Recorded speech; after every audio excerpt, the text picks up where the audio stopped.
Bonsoir à tous, bonsoir à toutes. Donc, nous sommes très heureux de vous accueillir pour ce second webinaire de la Société française de cénologie et pathologie mammaire. Donc, le titre de cette deuxième édition, Femmes à haut risque de cancer du sein, quelle prise en charge? Alors, cette prise en charge, elle peut être chirurgicale. Cette stratégie nous sera présentée par le docteur Christine Tunon-Delara, chirurgienne à Bordeaux, et avec comme modératrice, le docteur Audrey Maillet, oncogénéticienne à Lille. La stratégie, elle peut aussi être une surveillance rapprochée, et on aura une présentation d'une surveillance radiologique avec le docteur Aurélie Jalaguier-Coudray, radiologue à Marseille, et modératrice en oncologie médicale, le docteur Florence Dalinck. Voilà, donc vous pouvez poser vos questions après chaque présentation aux experts. Je vous souhaite un très bon second webinaire et dans le cadre d'Octobre Rose. Voilà, donc bonne soirée. On a 1 heure devant nous pour ce sujet passionnant. Donc Christine, je te laisse la main. Bonsoir à toutes et bonsoir à tous. J'espère que vous voyez bien ma présentation. Donc, nous allons aborder la chirurgie prophylactique des patientes à haut risque de cancer. En termes de patientes à haut risque de cancer, il s'agit de patientes mutées dont les mutations les plus fréquentes sont les mutations BRCA1 et BRCA2. Je vais partir des publications Princeps qui ont été réalisées à la fin du siècle précédent et au début de ce siècle. La première en 1999 dans le New England Journal of Medicine. Il s'agissait de patientes présentant des risques. Alors, 1 tiers était à haut risque et 2 tiers étaient à risque modéré. 639 patientes qui avaient une histoire familiale de cancer du sein et toutes avaient bénéficié d'une mastectomie bilatérale prophylactique. Et la publication mettait en évidence une réduction du risque de cancer de 92%. Les 7 cancers après mastectomie bilatérale prophylactique étaient toutes dans le groupe mastectomie sous-cutanée. Alors, il faut savoir que dans cette publication, les premières mastectomies, elles avaient eu lieu entre 1960 et 1990 à peu près. Et à l'époque, la mastectomie sous-cutanée, c'était vraiment une mastectomie qui laissait de la glande mammaire. On le savait. En 2001, une deuxième publication sur une série de 139 patientes. Là, toutes les patientes sont mutées, soit BRCA1, soit BRCA2. La moitié bénéficie d'une surveillance et l'autre moitié d'une mastectomie bilatérale prophylactique. Et là, la publication montre que les 8 cancers du sein qui surviennent sont toutes dans le groupe surveillance et 0 dans le groupe mastectomie bilatérale prophylactique. Et donc, les auteurs concluent en disant que la mastectomie bilatérale prophylactique réduit l'incidence du cancer du sein. Enfin, dernière publication Princeps, c'est en 2002, toujours dans le New England Journal of Medicine. Il s'agit d'une série de 550 patientes qui ont bénéficié d'une chirurgie prophylactique de l'ovaire. Elles sont toutes mutées BRCA1, BRCA2. La moitié ont une chirurgie prophylactique de l'ovaire et l'autre moitié un suivi. Chez les patientes ayant eu une chirurgie prophylactique de l'ovaire, on note la présence de 8 cancers du sein, 8 cancers de l'ovaire, dont 6 au moment de la chirurgie. Les 2 suivants sont apparus 4 et 8 ans après la chirurgie, ce qui fait une incidence extrêmement basse de cancer de l'ovaire. Chez les 99 patientes sur ces 259 ont pu être suivies et 20% d'entre elles ont eu un cancer du sein. Sur les patientes suivies, 58 patientes ont eu un cancer de l'ovaire, ce qui fait une incidence de 20%. Et sur les 142 patientes qui ont été suivies, 42% ont eu un cancer du sein. Donc, la conclusion des auteurs était que la chirurgie prophylactique ovarienne chez des patientes mutées BRCA1, BRCA2 réduit de 96% le risque de cancer de l'ovaire et de 53% le risque de cancer du sein. Alors, on se retrouve dans la situation, mais comment choisir une mastectomie bilatérale prophylactique ou une chirurgie prophylactique de l'ovaire? Quand le faire et quelles sont les conséquences? En ce qui concerne la mastectomie bilatérale prophylactique, les patientes se trouvent devant le choix cornélien entre le risque de cancer du sein et la perte de leur intégrité physique. Il faut aussi savoir que la chirurgie bilatérale prophylactique, les Américains pour ça l'appellent chirurgie de réduction du risque, réduit le risque de 90% mais ne l'annule pas. Il faut savoir que dans les séries, on a à peu près 11% de risque de cancer après mastectomie bilatérale prophylactique. Pour la chirurgie de l'ovaire, c'est la même chose. On doit choisir entre avoir un cancer de l'ovaire ou les effets secondaires d'une ménopause précoce. Et certaines études ont montré qu'une ménopause précoce entraînait des risques notamment cardiovasculaires avec un impact sur la survie des patients. Et c'est le même cas, la chirurgie prophylactique de l'ovaire réduit le risque de cancer de l'ovaire sans l'annuler. Et on a des descriptions de 2 à 10% de cancer de l'ovaire après chirurgie prophylactique en fonction des séries. Pour compliquer encore l'histoire, il faut savoir que 5% des cancers du sein sont d'origine génétique, 20% des cancers de l'ovaire. Et un nouvel invité, c'est le cancer de l'endomètre qui serait dans 4% des cas d'origine génétique. Donc si on regarde le risque cumulé d'une femme de 80 ans à avoir un cancer lorsqu'elle est mutée BRCA1, elle a 72% de risque d'avoir un cancer du sein et 44% de risque d'avoir un cancer de l'ovaire. Lorsqu'elle est mutée BRCA2, elle a 69% de risque d'avoir un cancer du sein et 17% de risque d'avoir un cancer de l'ovaire. Probablement aussi un risque augmenté du cancer de l'endomètre. Et pour rendre les choses encore plus complexes, comme vous le voyez sur le schéma, il y a d'autres gènes, dont les plus connus sont PALB2, P53 ou PTEN, qui aussi rentrent dans la danse et peuvent avoir un impact sur les risques de cancer de sein, de l'ovaire ou de l'endomètre. Une petite lumière dans la nuit, c'est l'ovariectomie retardée grâce à la fimbriectomie. Donc, certains ont montré que la muqueuse tubaire était très suspecte d'entraîner le cancer de l'ovaire et ils ont proposé de réaliser l'ablation de la trompe, ce qui avait l'avantage d'être fait plus précocement, sans entraîner de ménopause précoce. Donc, on pouvait faire cette fimbriectomie dès l'âge de 35 ans. Et dans le cancer, en 2023, une publication française montre une série de 121 patientes, dont 2 ont eu un cancer, diagnostiqué un cancer de la trompe, dont un était bilatéral et l'autre unilatéral, et 25 lésions à risque, c'est-à-dire des lésions in situ de la trompe. Et 46 patientes de la série ont a posteriori bénéficié d'une ovariectomie. Et après un recul de 7 ans, on ne retrouve aucun cancer de l'ovaire dans cette série. Donc, c'est vraiment un résultat très prometteur. Ensuite, il faut voir qu'il y a des différences de pratiques entre pays. Et c'est vrai que la facilité d'accès à l'IRM mammaire, la facilité d'accès à l'oncogénétique ont fait qu'on a plus de femmes mutées qu'avant. Et c'est vrai qu'en Europe et en France en particulier, on a privilégié la surveillance par rapport à la mastectomie bilatérale prophylactique jusqu'à l'effet médiatique d'Angelina Jolie qui, en déclarant qu'elle était mutée et qu'elle avait réalisé une mastectomie bilatérale prophylactique, c'est vrai que ça a un peu changé le regard sur cette chirurgie. Alors, il est assez compliqué d'avoir des chiffres. Et si on regarde les chiffres de mastectomie bilatérale prophylactique, on voit qu'il y a des différences entre les pays. Les champions du monde sont les Américains, puisque le taux de chirurgie est de 50%. Les plus mauvais élèves sont les Polonais, avec un taux de chirurgie prophylactique de 4,5%. Et en France, je n'ai pas réussi à trouver ce chiffre qui est... j'ai essayé, mais je n'ai pas trouvé de chiffre. Si vous en avez, ça m'intéresse. En ce qui concerne la chirurgie prophylactique ovarienne, alors nous sommes les champions du monde avec 83%. Les Chinois sont les plus, ceux qui ont le chiffre le plus bas avec 37%. Et la Malaisie, c'est assez intéressant, c'est un pays où on ne pratique pas de chirurgie prophylactique de l'ovaire car une femme doit être une bonne femme et une bonne épouse et donner des enfants. Donc c'est assez culturellement difficile à admettre. Donc, on va balayer, si vous voulez bien, les recommandations et les guidelines en fonction des différents pays. Donc, l'ANCA a publié des recommandations en 2002 qui ont été actualisées en 2017.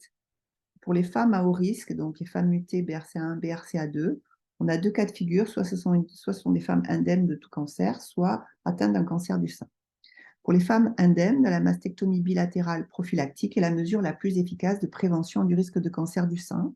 Elle ne doit pas être réalisée avant 30 ans et après 65 ans, il faut en évaluer l'intérêt au cas par cas. La chirurgie prophylactique de l'ovaire, elle est réalisée à des âges différents en fonction du gène incriminé.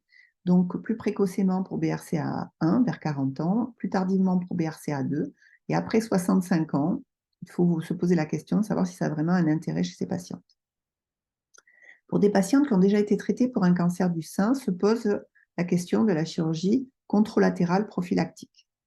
Donc, elle doit être réalisée au même âge que pour les femmes indemnes, mais comme la chirurgie contralatérale prophylactique ou la chirurgie prophylactique ovarienne, il faut discuter de l'âge de survenue du cancer d'abord, et puis de pronostic de ce cancer qui doit être pris en compte avant de proposer ces chirurgies très mutilantes pour ces patientes. Lorsque l'on regarde les recommandations américaines, donc de l'ASCO, c'est les oncologues américains, l'ASTRO, c'est les radiothérapeutes américains, et SSO, ce sont les chirurgiens américains, ils ont publié en 2021 des recommandations, notamment pour la mastectomie prophylactique contralatérale. Et ils proposent, si le sein traité est traité par mastectomie, de réaliser une mastectomie contralatérale prophylactique, en sachant que le risque de cancer contralatéral est surtout estimé en fonction de l'âge de la patiente, l'âge de survenue du cancer. C'est ça la chose la plus importante, et l'histoire aussi familiale, en fonction de l'âge de survenue chez les autres membres de la famille. Le bénéfice de cette mastectomie prophylactique contralatérale va dépendre aussi du pronostic de la maladie et de risque de survenue d'autres cancers, des comorbidités et la possibilité ou pas de réaliser une surveillance. Cette mastectomie contralatérale prophylactique diminue le risque de cancer. Malheureusement, il n'y a pas d'études qui montrent qu'il y aurait un impact sur la survie, ou du moins les études sont assez contradictoires, vraisemblablement parce que la chirurgie ovarienne se mélange à tout ça et entraîne des biais. Donc, on a du mal à savoir si cette chirurgie contralatérale prophylactique a un impact sur la survie des patientes. Les recommandations de l'ESMO ont été publiées très récemment, là, en 2023. En ce qui concerne la mastectomie, ils sont d'accord pour dire que c'est une chirurgie de réduction du risque, surtout pour BRCA1 et BRCA2. Pour les autres gènes, P53, PTEN, STH11, CDH11 et PALB2, c'est à discuter en fonction de l'histoire familiale. Ils donnent aussi une petite moulinette sur Internet pour calculer le risque, dont je vous ai mis le site. Et pour eux, l'âge idéal, c'est entre 30 et 55 ans, donc un petit peu plus jeune que pour les recommandations françaises. Ils proposent de réaliser une IRM de suivi 1 an après la mastectomie bilatérale prophylactique, puis ils s'arrêtent comme si cette IRM de suivi était une IRM de référence. Et ils ne recommandent pas de mastectomie bilatérale prophylactique chez l'homme muté BRCA2. En ce qui concerne la chirurgie prophylactique de l'ovaire, ils la recommandent pour beaucoup plus de gènes, donc BRCA1, BRCA2, BRIP1, RAD51D, MLH1, MSH2, MSH6 et PALB2, mais PALB2 uniquement en post-ménopause. BRCA1, BRCA2 réduit le risque de cancer de l'ovaire de 80 à 90% lorsqu'on réalise une chirurgie prophylactique. En revanche, elle n'est pas recommandée seule pour réduire le risque de cancer du sein. L'âge idéal, c'est après tout désir de grossesse, plus précoce pour BRCA1, entre 35 et 40 ans, pour BRCA2, plus tardif, entre 40 et 50 ans, entre 40 et 45 ans, pardon, voire après 45 ans en fonction de l'histoire familiale de cancer. L'utilisation de la fimbriectomie et de l'ovariectomie décalée est pour eux une utilisation uniquement dans le cadre d'essais cliniques pour le moment. Ensuite, ils abordent le problème assez intéressant de la chirurgie prophylactique utérine. Cette chirurgie prophylactique utérine peut être recommandée pour BRCA1 et BRCA2. Mais elle a aussi des indications dans d'autres gènes, comme MLH1, MSH2, MSH6, PALB2. Le problème de cette hystérectomie associée à la chirurgie prophylactique ovarienne, c'est qu'elle a une morbidité, elle a un impact sur la statique pelvienne, sur la sexualité. C'est une chirurgie à risque. Certains la proposent chez les femmes indemnes pour pouvoir donner un traitement hormonal substitutif de la ménopause par œstrogène seul qui n'augmenterait pas le risque de cancer du sein. Enfin, cette chirurgie prophylactique, qu'elle soit mammaire ou ovarienne, il faut dans tous les cas choisir le bon moment, faire un suivi psychologique adapté. La conservation de la plaque aréolo-mamelonnaire ou nipple sparing mastectomie est recommandée et la reconstruction mammaire immédiate doit toujours être proposée pour que la patiente puisse s'approprier son nouveau corps, ce qui est parfois long et difficile. Pour la chirurgie ovarienne, eh bien, il faut choisir le bon moment en fonction de la mutation et de l'histoire familiale. Prévenir la ménopause précoce, pourquoi pas donner un traitement hormonal substitutif. Et c'est vrai que la fimbriectomie avec ovariectomie différée est une piste très intéressante. Au total, cette chirurgie prophylactique est la plus efficace pour réduire le risque de cancer du sein et de l'ovaire, mais son efficacité n'est pas de 100%. Le choix doit être éclairé et entouré d'une prise en charge psychologique. La nipple sparing mastectomie et la reconstruction mammaire immédiate représentent un standard et la fimbriectomie est une technique d'avenir. Je vous remercie pour votre attention. Merci beaucoup, Christine. Je ne sais pas si on m'entend. Oui, on t'entend. Très bien. Alors, je n'ai pas eu encore de questions. Je vais laisser la parole à Audrey si elle a des compléments d'information à nous donner sur ce sujet. Audrey? Oui, merci Christine pour cette présentation qui était très claire. Donc, effectivement, on a maintenant de plus en plus de demandes de ces analyses oncogénétiques. Il y a également pour les patientes en cours de traitement des questions qui se posent, mais y compris chez les femmes indemnes, on voit des stratégies qui se discutent, notamment pour la chirurgie de réduction de risque annexiel en 2 temps, avec quand même, bien sûr, la volonté de réduire au maximum le risque qui est documenté, mais aussi de prévenir les enjeux, notamment de ce qui va être l'impact sur le risque cardiovasculaire, la ménopause précoce, etc.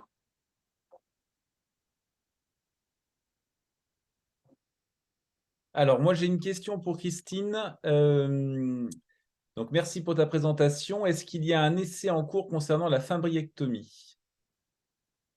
Alors, en France, l'essai est terminé. Je crois qu'il y a plusieurs essais en cours, mais là, on est dans les périodes de suivi. Et je pense que c'est pour ça que les Américains sont assez prudents en disant que il ne faut pas proposer ça en routine, alors que c'est vrai que nous, on a tendance à le faire parce que notre essai est positif. Donc, oui, mais il n'y a aucune recommandation en France qui dise qu'il faut faire ça, voilà, à part dire que cette étude est positive et qu'on peut le faire. Dans l'étude, ce qu'il y avait d'intéressant, c'est que ces 121 patientes, c'était des patientes qui avaient refusé l'ovariectomie. C'est pour ça qu'elles ont eu cette fimbriectomie. D'accord. Alors, moi, effectivement, il y a une étude néerlandaise qui est en cours et puis également un registre britannique. Florence? Concernant cette fimbriectomie, elle réduit le risque de cancer de l'ovaire, mais pas du sein. Et donc, on va retarder l'ovariectomie dans le temps. Est-ce qu'au final, pour celles qui ne choisissent pas la mastectomie prophylactique bilatérale, on ne va pas les pénaliser parce que l'ablation de l'ovaire elle-même, avec, je pense que c'est les oestrogènes, réduit le risque de cancer du sein. Je ne sais pas si je me fais comprendre. Oui, oui, très bien. Alors, oui, mais... Il faut informer les patientes quand même de bien ça. sûr. Ouais. Après, l'avantage de la fimbriectomie, c'est qu'elle enlève un peu l'agent contaminant qui est la trompe et qui serait à l'origine du cancer de l'ovaire. Et elle permet de retarder l'ovariectomie un peu plus pour ce qui serait idéal, c'est qu'on puisse faire les ovariectomies à 50 ans de manière à ce que les patientes n'aient pas les problèmes de la ménopause précoce. Parce que ce que l'on observe, il y a plusieurs études là-dessus, c'est qu'on se retrouve avec des femmes qui n'ont pas de cancer, pas de cancer du sein ni de l'ovaire, et qui meurent de troubles cardiovasculaires parce qu'elles ont été ménopausées trop tôt. Donc, le bénéfice-risque, là, il faut vraiment le mettre en balance et c'est pas si simple. C'est pas si simple. Alors, j'avais une question, moi, si on peut reprendre les recommandations de l'ASCO que tu nous as présentées, sur leur indication de mastectomie contralatérale prophylactique lorsque il y a une indication de mastectomie pour le cancer du sein. de l'autre côté. Donc, on en vient à la question, parce que je pense que le temps est compté, donc il faut qu'on l'aborde. Des patientes qui sont demandeuses d'une mastectomie prophylactique, alors qu'elles ne sont pas mutées BRCA1 ou BRCA2 ou n'ont pas d'autres mutations. Donc, parce que ces recommandations-là de l'ASCO, elles commencent à C'est être... pour les patientes mutées, hein. Là, c'est pour les patientes mutées. Oui, oui, oui, oui, c'est pour D'accord. les patientes à risque muté. Mais justement, donc, ton point de vue par rapport au recours de l'ASCO et ton point de vue par rapport aux patientes non mutées mais à haut risque et qui sont demandeuses d'une mastectomie prophylactique. Alors, pour les patientes à haut risque, c'est-à-dire qui ont eu une oncogénétique et pour laquelle on n'a pas trouvé de mutation, moi j'aurais tendance à les basculer dans le bras surveillance. Parce que la chirurgie n'est pas là pour gérer le caractère anxiogène d'une pathologie. Parce qu'une mastectomie bilatérale prophylactique ou une mastectomie contralatérale, c'est quand même très lourd. Et même si on fait des reconstructions mammaires, c'est compliqué pour remettre en place les choses. Il y a peut-être une seule indication pour laquelle j'aurais tendance à être assez d'accord pour faire des mastectomies assez systématiques, c'est pour les patientes qui ont eu un antécédent de Hodgkin, notamment quand elles sont jeunes, qu'elles ont eu une irradiation. Je crois que ça se fait plus, mais à l'époque, on en avait encore des patientes qui avaient des irradiations à Mantelet. Lorsqu'elle fait le premier cancer du sein, on leur fait une mutation, on leur fait une mastectomie parce que bon, on ne peut pas les re-irradier. Et après que ces dames-là, elles demandent une mastectomie prophylactique contralatérale, si tu veux, je peux le concevoir parce qu'elles ont un risque qui est très élevé et pour lequel il faut effectivement faire de la chirurgie prophylactique. Pour tous les autres cas, l'anxiété de la patiente, alors évidemment, on trouvera toujours un chirurgien qui va le faire, mais le bénéfice-risque, c'est toujours compliqué de faire ça, hein. Je ne sais pas. Enfin, Non, moi, mais je pense, j'aime pas le faire, quoi. Je le fais pas en général. je pense qu'il était important de le rappeler. Et juste très rapidement sur les recos de l'astro, peut-être Audrey, est-ce que tu as sur les recos astro-asco, ton point de vue? Parce que c'est pas du tout... Ouais. Oui, donc, et effectivement, je partage ce que vient de dire Christine. Bon, il faut toujours aussi pondérer avec le risque évolutif du cancer traité. Et puis, bon, quand il y a ces questionnements sur les chirurgies de réduction de risque, parfois dans le même temps opératoire, jamais écarter le risque de complications qui parfois peut retarder les traitements adjuvants qui sont indiqués et retarder le parcours de soins. Donc, vraiment bien mettre tout en balance entre le pronostic du cancer traité, l'indication du parcours de soins et les éventuelles chirurgies de réduction de risque qui de toute façon, n'ont pas de caractère ni obligatoire ni urgent. Je pense que c'est vraiment le message à faire passer. Alors moi, j'ai un petit message aussi à faire passer, deux petits messages. C'est que d'abord, on devrait arrêter de parler de chirurgie prophylactique, mais on devrait parler de chirurgie de réduction de risque parce que je pense que c'est plus clair pour tout le monde, pour ceux qui la font et pour ceux qui la reçoivent, et pour ceux qui incitent à la faire aussi, parce que c'est pas si simple. Et la deuxième chose, c'est que on ne peut pas appliquer à toutes les mutations ce que l'on pense être bon pour BRCA1, BRCA2, parce que les études finalement, sur les autres gènes, il n'y a pas grand-chose. C'est un peu tout mélangé, on a du mal à s'y retrouver. Et peut-être faire de la mastectomie bilatérale prophylactique, c'est bon pour BRCA1, BRCA2. Peut-être pas pour PALB2, par exemple. Il faut réfléchir. Des choses comme ça. Et là, c'est vraiment un travail entre les chirurgiens et les oncogénéticiens pour se mettre bien d'accord sur ce que l'on recommande ou pas. Et est-ce que vous n'insistez pas plus pour la chirurgie de réduction de risque dès lors qu'il s'agit d'une mutation BRCA1 que BRCA2 parce que le risque de cancer du sein est plus important et c'est souvent des cancers du sein plus graves, plus négatifs, alors que les BRCA2 sont aussi des RH+. Est-ce que ça fait partie des éléments de décision avec vos patientes? Honnêtement, moi, je ne trouve pas qu'on fasse vraiment la différence. Et à partir du moment où il y a une mutation BRCA1, qu'elle soit 1 ou 2, à part pour la chirurgie prophylactique de l'ovaire où on décale un peu dans le temps, mais sinon, effectivement, c'est mastectomie prophylactique pour tout le monde, quoi. Enfin, c'est proposé. C'est pas fait, c'est proposé. J'ai trouvé aussi intéressant. Pardon? C'est pas un élément de décision d'insister plus quand il y a une mutation BRCA1 que 2 pour vous. Je l'ai pas, enfin, je l'ai pas ressenti comme ça, hein. Mais tu as raison. Donc, je crois qu'on va passer à la deuxième présentation si on veut garder une petite discussion pour la fin. Donc, le docteur Aurélie Jalaguier-Coudray qui va nous présenter donc la stratégie, cette fois-ci, point de vue du radiologue, avec la surveillance rapprochée. Aurélie, à toi. Voilà, tout est OK. Vous voyez la présentation? C'est parfait. Donc, du coup, comme je disais, je me suis mis en rose pour Octobre Rose. On va traiter aujourd'hui la prise en charge des patientes à haut risque de cancer du sein. Alors, hop, donc il y a plusieurs types de risques. Donc, il y a le risque génétique qu'on va voir en premier. Il y a les antécédents d'irradiation thoracique et il y a le risque cytologique qu'on ne va pas aborder aujourd'hui. Ce n'était pas le sujet, ça sera beaucoup trop long à traiter en 15 minutes. Donc, dans le risque génétique, c'est un des risques principaux qu'on va traiter aujourd'hui. Alors, risque génétique, qu'est-ce qu'on connaît? C'est la mutation BRCA1 et BRCA2. On dit BRCA pour breast cancer. Et vous avez, en fait, dans le cariotype, vous avez des anomalies en fait, génétiques. Pour le BRCA1, c'est une anomalie au niveau du chromosome 17, alors que pour le BRCA2, c'est une anomalie au niveau du chromosome 13. Et cette anomalie génétique va conférer à la patiente et au patient, puisque vous allez voir que le BRCA1, BRCA2 peut toucher l'homme ou la femme.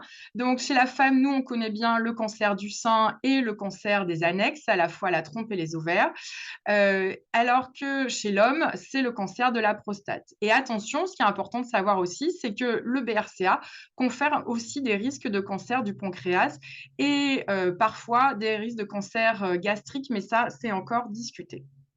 Donc, si on prend une patiente, quel est le risque potentiel entre une mutation BRCA1 et une mutation BRCA2? Alors, vous voyez que pour le sein, du coup, on va trouver des patientes qui sont plus jeunes, qui ont un risque de cancer du sein, avec un âge moyen qui est plus jeune, qui est de 40 ans, par rapport au BRCA2, qui est de 43 ans. Vous voyez que le risque cumulé à 70 ans est quand même très important, jusqu'à 51 à 75%. Et vous voyez que le risque de cancer du sein chez les BRCA2 est moins important que le BRCA1. Donc vraiment, le BRCA1, gros risque de cancer du sein, BRCA2, risque également important. Deuxième risque qu'on connaît bien, c'est le risque de cancer des annexes, donc cancer trompe-ovaire. Donc là aussi, l'âge moyen, vous voyez que c'est 52 ans. C'est un cancer qui est plus précoce chez le BRCA1 que chez le BRCA2, qui est à partir de 60 ans.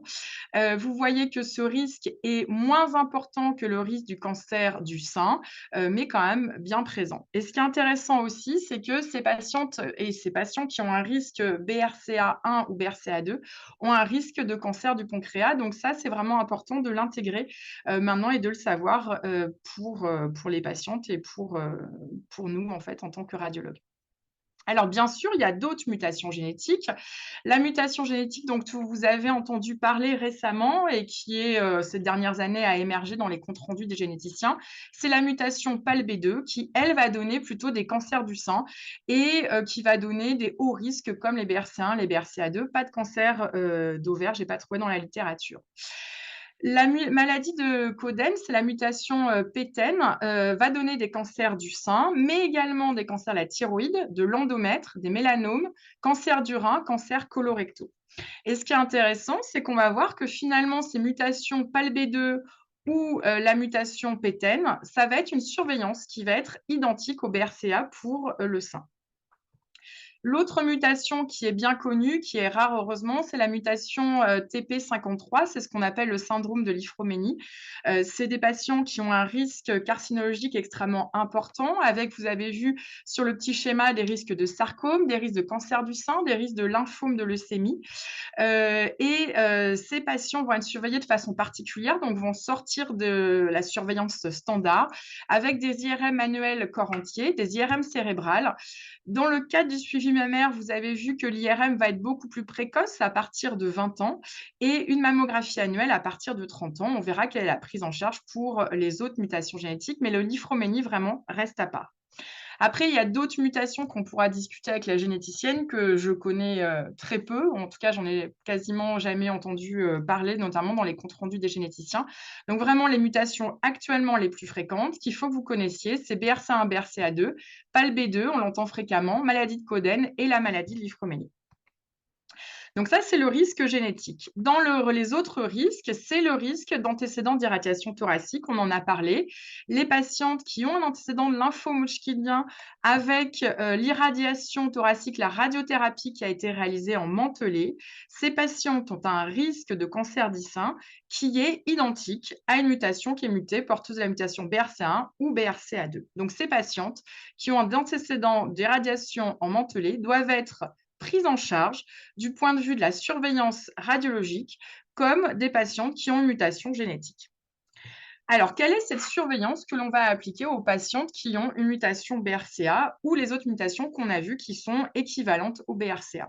Donc ça, c'est très important, c'est que finalement, c'est très bien codifié dans la littérature puisque l'INCa, depuis 2017, a émis des recommandations qui sont publiées et qui sont très claires et qui nous permettent de prendre en charge, de bien surveiller nos patientes qui sont à haut risque génétique ou à haut risque génétique en tout cas. Donc là, c'est le tableau qui est présenté, qui est assez complexe, donc on va le détailler plus simplement.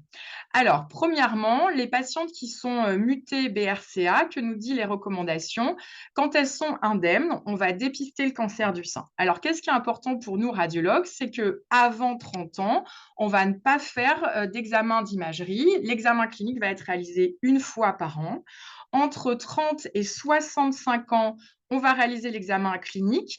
Alors, à distance de l'examen radiologique, comme ça, le radiologue examine aussi la patiente. Donc, cette patiente a une surveillance tous les 6 mois.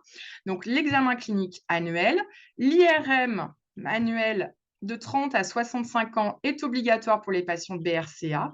Et en mammographie, on va réaliser une mammographie, mais avec un seul cliché en oblique par sein, plus ou moins une échographie pour limiter l'irradiation chez ces patientes. Au-delà de 65 ans, vous voyez, ce qui est intéressant, c'est que l'IRM n'est plus utilisé. En revanche, on va réaliser une mammographie standard avec 2 incidences par sein et l'échographie reste à l'appréciation du radiologue, très souvent réalisée. Alors, qu'est-ce qu'il faut savoir? Les points importants, c'est qu'on peut réaliser une IRM mammaire avant 30 ans si dans l'histoire familiale de la patiente, il y a un cancer qui est vraiment très, très précoce et qui a été détecté avant l'âge de 30 ans. Dans ces cas-là, souvent, les généticiens nous demandent de réaliser une IRM avant l'âge de 30 ans. Deuxième point clé qu'il faut savoir, c'est qu'avant, mais il y a longtemps déjà, on parlait d'une surveillance alternée tous les 6 mois, une IRM, une mammographie. Maintenant, l'INCa préconise de réaliser cette surveillance dans le même temps, c'est-à-dire que le jour où vous voyez votre patiente, en première intention, vous réalisez toujours l'IRM, puis la mammographie, soit le même jour, soit à quelques jours d'écart. Mais il faut toujours commencer par l'examen IRM parce que la mammographie qui va en découler va dépendre des résultats un petit peu de l'imagerie, de l'IRM. Donc vraiment, en premier, quand vous prescrivez ou quand vous prenez rendez-vous pour vos patients, vraiment leur indiquer que l'IRM doit être réalisé en premier et après la mammographie. Ce que dit l'INCa également, c'est que la même équipe doit réaliser le bilan. La patiente qui fait l'IRM dans une équipe reste pour la mammographie avec la même équipe et que, bien entendu, on fait des mammographies sur mammographe numérique. Au-delà de 65 ans, il n'y a pas de limite d'âge qui est notée dans les recommandations. Donc ça, c'est pour les patientes indemnes de cancer du sein pour le dépistage. Donc, je vous ai mis une diapo qui est très intéressante. Donc, vous avez des séquences ultra rapides pour l'IRM qui ont été développées. Donc, notamment à l'hôpital Tenon, Isabelle Thomasin a participé au développement de ces séquences. Et c'est le docteur Sandoz Abdelwahab qui a fait une très belle présentation sur les séquences, nous, qu'on appelle ultra fast. En fait, les patientes qui sont mutées, ce sont des patientes jeunes qui ont souvent ce qu'on appelle des rehaussements masquants, c'est-à-dire que la glande va se rehausser après injection de gadolinium. Donc, vous avez ici, en fait, au niveau des seins, des rehaussements qui vont nous gêner pour l'interprétation. Ce qui a révolutionné ces dernières années l'IRM, c'est très récent quand même, c'est les séquences qu'on appelle ultra rapides. C'est des séquences, vous voyez, qui vont être faites tous les 10 secondes, 19, 28 secondes, alors que ça, c'est des séquences tardives qui sont à 2 minutes, 2 minutes 30, voire 5 minutes. Et donc, ça permet de vérifier qu'il n'y a pas de rehaussement précoce qui serait évocateur de rehaussement suspect. Donc ça a vraiment révolutionné la prise en charge de ces patientes qui sont à haut risque de cancer du sein, puisque souvent, vous vous souvenez, on disait il faut faire ces IRM en première partie de cycle, entre J7 et J14, pour éliminer les rehaussements masquants. Maintenant, il n'y a plus besoin. Grâce à ces séquences qui sont systématiquement utilisées quand on surveille des patients de BRCA, on peut tout à fait bien suivre ces patients, quelle que soit leur période de votre cycle. Donc ça, c'est un mastage clé très important. Et donc, Sandoz avait bien montré cette patiente donc, qui a des seins qui sont quand même très difficiles sur les temps tardifs. Vous voyez que sur les temps précoces, il n'y a rien qui nous embête. Donc, la mutation BRCA, on a vu quand est-ce qu'il faut, quelle est la surveillance classique, mais bien sûr, il y a des cas particuliers et ça, il faut les connaître. Alors, premier cas particulier, si une patiente a un projet grossesse, est-ce qu'il faut lui proposer de faire un examen systématique? Ben non, l'INCa dit pas d'examen systématique si la patiente a un projet grossesse. Deuxième cas particulier, cette fois, la patiente est enceinte. Est-ce qu'on doit lui proposer une surveillance en imagerie particulière? Ben non, c'est l'examen clinique seul qui va primer lors de la grossesse. Vous pouvez voir avec vos patientes que si elles sont inquiètes lors de sa grossesse, on peut lui faire une échographie, mais l'INCa recommande uniquement l'échographie, l'examen clinique seul. L'échographie est à juger en fonction de l'anxiété de la patiente. Après la grossesse, que dit l'INCa? On va reprendre la surveillance, soit directement après l'accouchement, soit après l'allaitement. Et on peut voir aussi qu'il y a des patientes qui allaitent sur plusieurs années, donc quid de la surveillance? Ça, on pourra en discuter dans les questions après. Et dernier cas particulier, c'est une patiente qui souhaite une mastectomie prophylactique. Que nous dit l'INCa? Eh ben, une patiente qui a une mastectomie prophylactique doit avoir un bilan d'imagerie, donc IRM, mammo, écho, de moins de 6 mois pour être sûr qu'il n'y a rien de particulier avant de réaliser cette mastectomie prophylactique. Donc, on va voir quelques cas cliniques. Deux cas cliniques, c'est une patiente qui est BRCA1, 36 ans, sans antécédent personnel. Et vous voyez qu'en fait, sur l'IRM, on a un petit rehaussement, nous, qu'on appelle linéaire, qui est dirigé vers le mamelon. Et on voit que c'est bien dirigé vers le mamelon sur toutes les séquences. Ça, c'est une séquence sagittale. Et ça, ici, c'est une séquence coronale. Donc ça, nous, quand on a un rehaussement linéaire, on n'aime pas beaucoup. Ça peut rester bénin, mais c'est quand même suspect. C'est vraiment très évocateur. Ça peut être un carcinome in situ, notamment chez une femme mutée si c'est apparu. Cette patiente, ça y était pas. Donc, qu'est-ce qu'on va réaliser? Donc, on a un rehaussement qui ne nous plaît pas en IRM, qui est un rehaussement linéaire, qui se dirige vers le mamelon, qu'on classe à CR4. Et on va voir cette patiente en mammographie complémentaire, donc dans le même temps, pour réaliser ce qu'on appelle des clichés agrandis et pour vérifier s'il n'y a pas la présence ou non de microcalcification. Chez cette patiente, il n'y avait pas de microcalcification. L'échographie était normale, donc on a réalisé une macrobiopsie sous IRM. Et ben, c'était un carcinome canalaire in situ. Et cette patiente, a été traitée par mastectomie et reconstruction. Deuxième cas, une patiente qui a 60 ans, porteuse de la mutation BRCA2, qui a déjà été traitée au niveau du sein gauche en 99, mastectomie, reconstruction. Et vous avez, la flèche, elle arrive après. Donc, vous avez ici donc, la reconstruction à droite, une patiente qui a des antécédents de cancer. Et à gauche, vous avez une petite masse, vous voyez, qui est située à l'union des cadrans supérieurs, qui est ronde, qui a des contours qui ne sont pas forcément circonscrits. Mais cette patiente, c'est sûr, c'est une patiente mutée, il faut aller plus loin, on ne peut pas la surveiller comme ça. Donc, surtout que c'est apparu. Donc, vous regardez en mammographie, il n'y avait pas de foie de microcalcification et vous faites l'écho. Et là, vous avez une masse qui a des contours microlobulés, qui est très hypoéchogène, mais il ne faut pas se faire avoir, puisque souvent, c'est des CCI de grade 3 et donc ils sont assez hypoéchogènes en leur centre. Avec nous, ce qu'on appelle élastographie qui est élevée. Donc, ça, c'est un critère qui va nous inquiéter. Cette dame, d'abord, c'est apparu, elle va avoir une microbiopsie. Et vous voyez que c'était un carcinome infiltrant de grade 3 de triple négatif. Alors, la particularité des BRCA que les radiologues doivent retenir, c'est que on va surtout voir des femmes jeunes et il faut être vigilant chez ces patientes. Et ce qui va nous aider maintenant, c'est grâce à l'IRM ultraface, on va éviter de faire trop de faux positifs grâce à cette séquence. Donc ça, c'est super intéressant. Deuxième chose, c'est que pour le radiologue qui fait du BRCA ou des patientes à haut risque, c'est que l'image qu'il va trouver n'a pas une morphologie cancer typique, c'est une masse souvent avec des morphologies bénignes. Alors pourquoi? Parce que c'est des grades 3, donc c'est des masses rondes qui poussent vite et il n'y a pas de stroma réaction périphérique. Parce que c'est des carcinomes médulaires aussi qui ont une présentation ronde. Donc du coup, c'est des cancers qui pour nous ont un aspect pseudo-bénin et donc il faut se méfier de ces masses. Ensuite, vous avez l'histologie chez les patientes qui sont porteuses à mutation BRCA. Il y a souvent du CCIS de haut grade.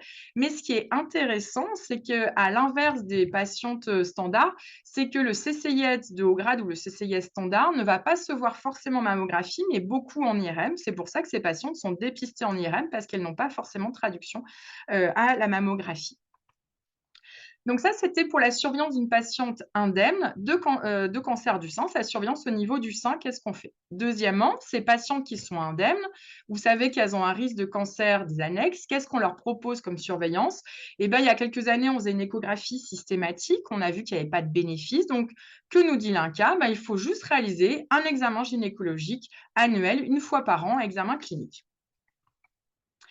Si vous avez une patiente, qui a une surveillance après chirurgie de réduction des risques. Donc, ça veut dire quoi, chirurgie de réduction des risques? C'est qu'elle a eu une mastectomie, plus ou moins avec reconstruction. Cette patiente, qu'est-ce qu'on va lui proposer comme surveillance en imagerie? Aucune.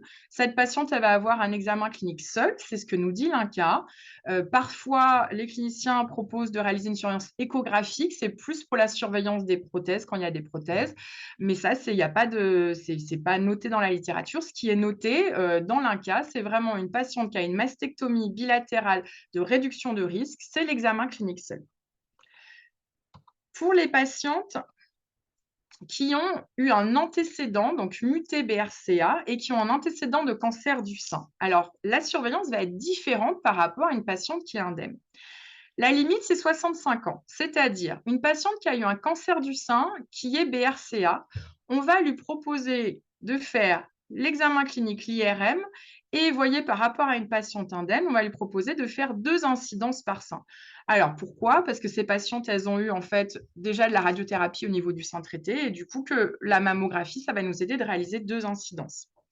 Au-delà de 65 ans, finalement, l'IRM, c'est pareil, n'a plus tellement d'intérêt et l'INCa nous dit de réaliser juste un examen clinique, une mammographie 2 incidences et une échographie mammaire. Donc ça, c'est pour les patientes qui sont BRCA, qui ont un antécédent de cancer du sein, donc avant 65 ans, IRM, après 65 ans, pas d'IRM. Une patiente BRCA, cette fois, qui a des antécédents de cancer du sein, mais on lui a fait une mastectomie avec reconstruction. Alors, quelles sont les recommandations? C'est pas noté dans les recommandations du BRCA, mais c'est noté dans les recommandations de l'INCa qui sont sorties du coup pour le traitement du cancer du sein. Alors, qu'est-ce qui est noté? Une patiente qui a une mastectomie avec reconstruction, il y a une surveillance clinique qui est importante. Vous voyez que c'est tous les 6 mois pendant 5 ans, puis annuel à vie. Une échographie si on a une suspicion clinique de rupture prothétique, donc si la forme de la prothèse se modifie. Et s'il y a des signes cliniques de lymphomalaplasie à grandes cellules mammaires, donc le sein augmente, il y a des douleurs, une inflammation, une masse, une ulcération. Donc c'est très rare, donc vous voyez que l'échographie ne doit pas être tout le temps réalisée, mais elle est assez fréquemment quand même réalisée. Et l'échographie ganglionnaire pour la surveillance des aires axillaires en fonction des facteurs de risque de récidive ganglionnaire de la patiente. Donc ça, c'est une patiente qui a une reconstruction par prothèse. Si une patiente mastectomie avec reconstruction a eu un lambeau-autologue, l'INCa, qu'est-ce qu'il nous dit? La surveillance clinique, vous voyez, c'est tous les 6 mois pendant 5 ans, puis annuel à vie. Et l'imagerie, l'INCa ne s'est pas prononcé parce qu'il y avait une littérature insuffisante. Donc, pour l'instant, c'est à l'appréciation des équipes radiologiques et chirurgicales et oncologiques. Donc, en résumé, j'espère que vous avez bien compris que le BRCA des patientes indemnes, il y avait 3 parties. C'est avant 30 ans, entre 30 et 65 ans, au-delà de 65 ans, ou au-delà de 65 ans, on va arrêter l'IRM. Finalement, les mutations qu'on voit souvent, PET-10 et PAL-B2, vous voyez que la surveillance radiologique est identique au BRCA, ça c'est important de le savoir. Chez une patiente qui a des antécédents de cancer du sein, vous voyez que la limite, en fait, c'est 65 ans. Avant 65 ans, on propose l'IRM. Après 65 ans, pas d'IRM. Pour les patientes qui ont une mastectomie prophylactique, c'est l'examen clinique seul.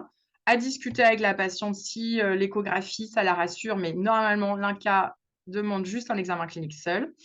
Pour les patientes qui ont des antécédents de reconstruction, il faut se baser sur les recommandations de l'INCa des reconstructions. Et enfin, le dépistage des annexes, vous voyez qu'il n'y a plus d'échographie, c'est l'examen clinique seul. Je vous remercie.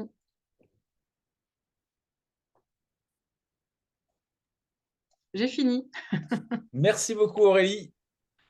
Donc, très belle présentation, très complète, avec des bons rappels, je pense, pour le quotidien. Est-ce que, Florence, tu veux rajouter des choses en tant que modératrice? Et puis, j'ai quelques questions.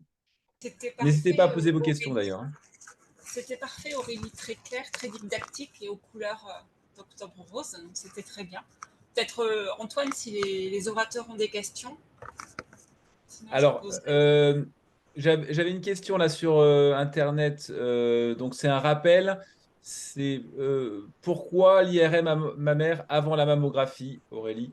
Alors, donc ça, c'est vraiment important parce qu'en fait, l'IRM, c'est vraiment l'examen pour nous qui prédomine. C'est vraiment le gold standard. Sauf qu'il va y avoir des faux positifs, notamment avec les rehaussements. Donc, souvent, quand on a une IRM, on va avoir des petits rehaussements, on va classer à CR3 et on demande une mammographie complémentaire avec des clichés agrandis pour vérifier qu'il n'y a pas de foie de microcalcification et une échographie ciblée. Donc, imaginez, vous faites d'abord la mammo et l'écho. Vous dites qu'il n'y a rien. La patiente, elle fait son IRM derrière. Finalement, on trouve des petits rehaussements. On dit, ah, ça serait quand même bien que je fasse une échographie ciblée. Donc, la patiente, elle a une nouvelle échographie des clichés agrandis. Donc, du coup, pour plus de logique, on a mis l'IRM en premier pour ne pas démultiplier les examens pour ces patientes. Et ensuite, la mammo et l'échographie. Très bien. Florence, est-ce que tu voulais rajouter des choses sur la surveillance? Cette URM ultra fast, c'est ça la technique, Aurélie? Ouais. Elle est répandue partout parce que moi j'ai quand Ah même le ouais. sentiment que nos radiologues nous demandent toujours à ce que les IRM soient faites entre le 5e et 10e jour du cycle. Alors, c'est hyper intéressant et c'est vrai que le professeur Isabelle Thomasin a beaucoup travaillé là-dessus. Et Sandoz, là, qui est une radiologue marseillaise, a fait une belle présentation dessus, Sandoz Ayawab. Du coup, franchement, moi, je trouve que ça nous a sauvé la vie. C'est-à-dire qu'avant, justement, bah, en fait, on faisait des ACR3 tout le temps, quoi, moi, beaucoup, en tout cas. Et c'est vrai qu'on disait entre J7 et J14, moi, mes secrétaires, elles me détestaient, hein, faut dire ce qui est. Et franchement, le fait d'avoir cette séquence ultra fast, le fait que vraiment au temps tardif, ça se rehausse beaucoup, mais on a un temps précoce, vraiment très très précoce, avec beaucoup de séquences pour vérifier qu'il n'y a pas de rehaussement, franchement, c'est vraiment un gage énorme de sécurité pour le radiologue. C'est-à-dire que des fois, vous savez, vous avez les seins blancs, bah, elles ont 35 ans, vous avez les seins tout blancs, donc vous ne savez pas, peut-être, il y a... Et là, ça vous permet d'être sûr que non, il y a rien. Donc, je pense que maintenant, quand on fait des patientes mutées, il faut absolument avoir cette séquence qui est une séquence qui est assez répandue. Et c'est vraiment, je dirais, la nouveauté des dernières années pour l'IRM mammaire. Ouais.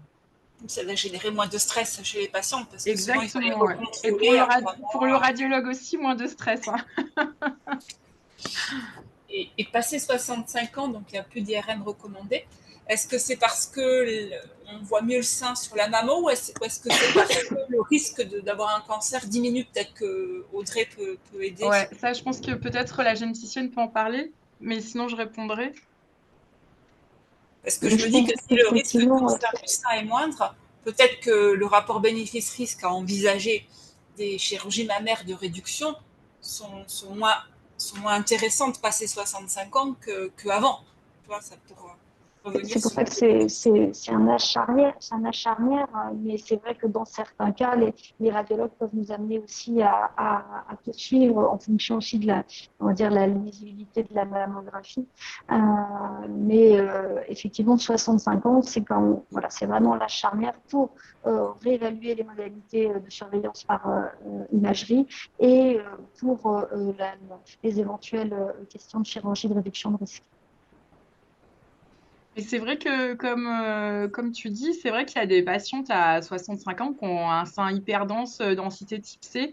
Donc, effectivement, je pense que dans ces cas-là, c'est bien d'en discuter avec le généticien, surtout si le radiologue, en fait, le but de l'imagerie, c'est que le radiologue, quand la patiente sort, c'est qu'il n'ait pas de doute. Donc, si franchement, elle a un sein qui est densité type C, voire type D, je pense qu'effectivement, il faut en discuter en RCP, ouais. Alors, j'avais quelques questions. Alors, juste un rappel, on te redemande à quel âge commençait la surveillance chez une famille radiée pour Hodgkin. Ça, c'est une bonne question. Alors, j'ai pas revu. Je crois que c'est 30 ans, il me semble aussi. J'aurais dit 30 ans aussi, mais Ou 8 ans après l'irradiation pour les jeunes adultes. Donc parfois, c'est un tout petit peu plus précoce. C'est 8 ans, alors c'est ça après la fin de l'irradiation. C'est ça. Oui, quand elles étaient, quand elles étaient pubères, c'est ça? Si C'est ça. c'était des adolescents pubères. Sinon, pour les enfants, c'est plutôt vers 30 ans, effectivement. Il y avait plus une remarque, mais je la partage. Donc, c'est un très bon rappel que tu as fait sur la prise en charge en surveillance radiologique après mastectomie prophylactique. Donc là, on nous dit qu'il y a encore certains centres qui pratiquent des IRM, voire on voit aussi pas mal d'échographie pariétale. Donc on retiendra bien ce que tu as dit, que c'est la surveillance clinique et que c'est si le clinicien a un doute cliniquement qu'on peut demander l'échographie des aires ganglionnaires. Là, en fait, même une patiente qui est en... Là, c'est pour la prophylactique. Du coup, finalement, une mastectomie prophylactique, l'INCa dit il n'y a rien à part l'examen Ouais. clinique. L'échographie, certains gynécos aiment bien surveiller les prothèses, donc parfois ça peut être réalisé, mais c'est pas dans les recos. Après, l'IRM, franchement, si elle a une mastectomie complète, il n'y a pas d'indication. Après, ce qui est intéressant aussi de discuter, c'est qu'il y a des patientes qui ont une mastectomie, mais parfois, alors moi j'ai eu le cas, il y a une patiente qui a eu une grossesse et en fait on s'est rendu compte qu'il y avait un reliquat glandulaire qui était assez haut, qui n'avait pas été pris dans la mastectomie. Du coup, cette dame, en fait, on a continué à la surveiller par IRM parce qu'elle vraiment, elle avait un gros reliquat qui était assez haut. Donc voilà, mais normalement, c'est pas de surveillance IRM pour ces patientes. Et même moi, je le mets dans les recommandations parce que c'est vrai que parfois, les gynécos, ils ont quand même plein de choses à savoir. C'est pas forcément des gynécos spécialisés en sein. Quand il y a une patiente qui a une mastectomie prophylactique, qui a une IRM, à la fin du compte-rendu, je mets pas d'indication selon l'INCa à réaliser une surveillance IRM annuelle. Ce que On tu connaît tous soulignes la là, c'est difficulté à avoir des IRM, donc je pense que gardons les bonnes indications d'IRM. Ouais. Ouais, je pense que c'est bien. Ce que tu soulignes là, Aurélie, c'est important parce qu'il ne faut pas oublier que la chirurgie mammaire, je parle sous le contrôle de Christine, de réduction du risque, elle doit être complète et enlever le maximum de glandes mammaires. Même si c'est, enfin, il ne faut pas vouloir en garder un peu pour un résultat esthétique un peu plus joli, sinon finalement on ne réduit pas complètement le risque pour la patiente et c'est double peine si un cancer survient. C'est Alors, important. c'est vrai, mais il y a des zones dans lesquelles c'est très difficile de faire la part entre la glande mammaire et la graisse, notamment dans la région préaxillaire. Et moi, j'ai le souvenir comme ça d'avoir une patiente qui avait un syndrome de l'iphroménie, qui avait une mastectomie bilatérale. Et après une grossesse, après un diagnostic préimplantatoire, elle a eu une montée de lait. Et on s'est rendu compte qu'elle avait des glandes accessoires axillaires que j'ai enlevées et dans lesquelles il y avait de l'insitu. Donc, c'est très perfide, hein, ces petites choses-là. Bon, c'est des histoires Alors, de chasse, mais c'est vrai que il faut se méfier, surtout maintenant qu'on fait des reconstructions mammaires pré-pectorales. Comme la prothèse, elle est juste sous la peau, c'est vrai que garder un peu de graisse, avec un risque de garder un peu de glande, ça améliore vraiment les résultats esthétiques et ça, c'est toujours un danger. une question pour Christine. Comment gérer la chirurgie de réduction de risque chez la patiente tabagique, obèse, diabétique, avec comorbidité multiple? Alors, il faut faire la différence entre la chirurgie de réduction de risque avec et sans reconstruction mammaire.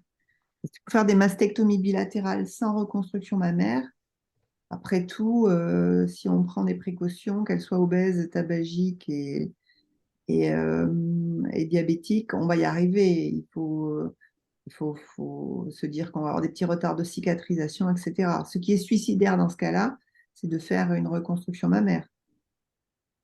Très bien. Une question pour Florence. Les triples négatifs sont-ils plus représentés chez les BRCA1 ou BRCA2?